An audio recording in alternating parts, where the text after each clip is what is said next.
China is completely isolated in the world. We will tell you about how the world is pushing China away.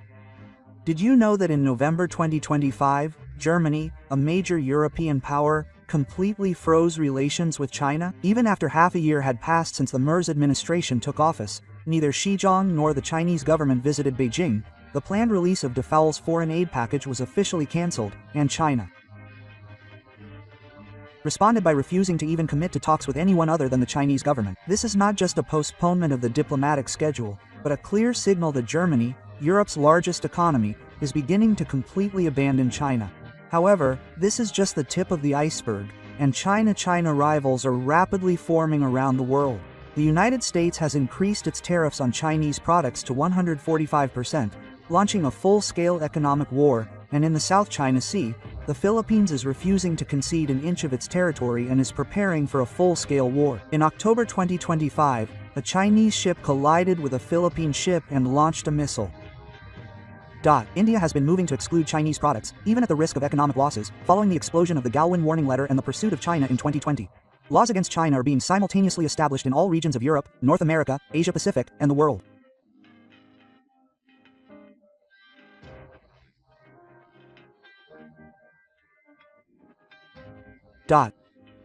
Why is China so widely regarded as an enemy by the world?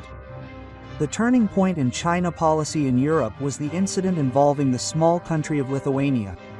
In 2021, China was furious when Lithuania allowed Taiwan's representative office to use the Taiwanese name, and imposed relentless economic sanctions and pressure on Lithuania. However, this retaliatory measure by China was seen as interference in the European single market itself, and provoked a backlash across Europe. China's threat to exclude Lithuania from the market was not seen as an attack on the single market, but as a challenge to the single market, the foundation of European integration. At that moment, European sentiment suddenly shifted toward suspicion of China, and the perception that China was using its economic power to intimidate other countries spread throughout Europe. The most important development was the reaction of Germany, Europe's largest economy. During the Merkel administration, Germany maintained a pro-pacifist stance, prioritizing economic relations with China, but the situation has changed dramatically since 2023. China's continued restrictions on exports of rare earths, and the feelings of the German people, who had experienced energy equipment through Russia's invasion of Ukraine, have also changed. In Germany, the number of people who see China as a partner has drastically decreased, and the industrial sector initially wanted to take a cautious stance for fear of retaliation, but the perception has changed that the risks are real and that de-risking, if not decoupling, is inevitable.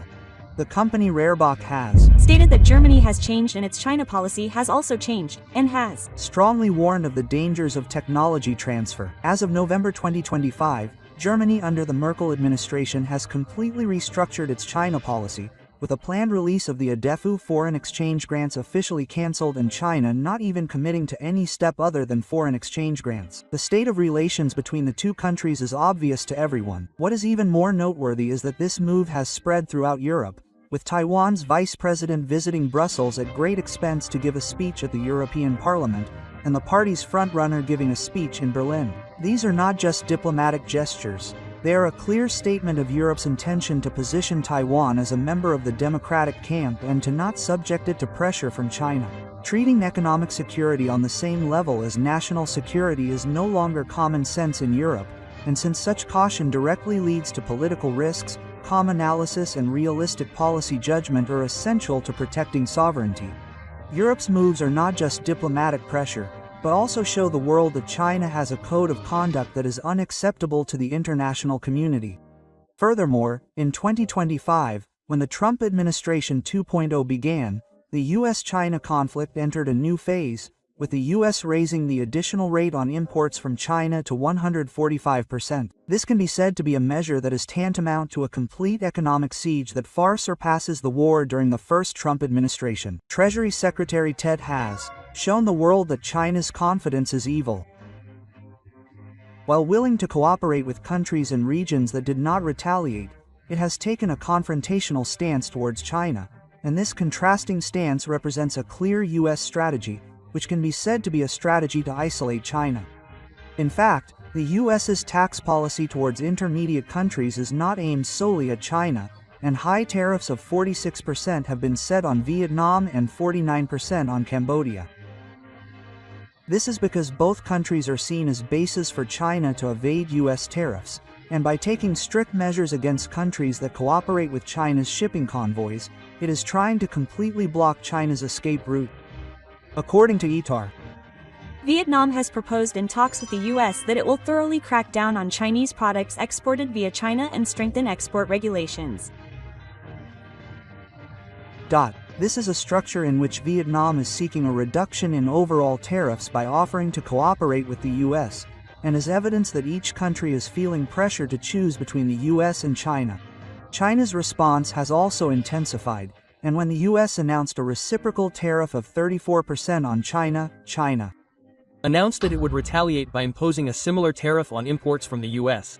If the US increases the tariff by 50%, China will take similar measures and announce that it will raise retaliatory tariffs to 125% in April 2025, further deepening the issue. There is no sign that the US-China conflict will stop, and this trade war shows that it is not just a simple exchange of tariffs, but that the Trump administration is seriously trying to counter China's long-term strategy of aiming to acquire global influence by 2049.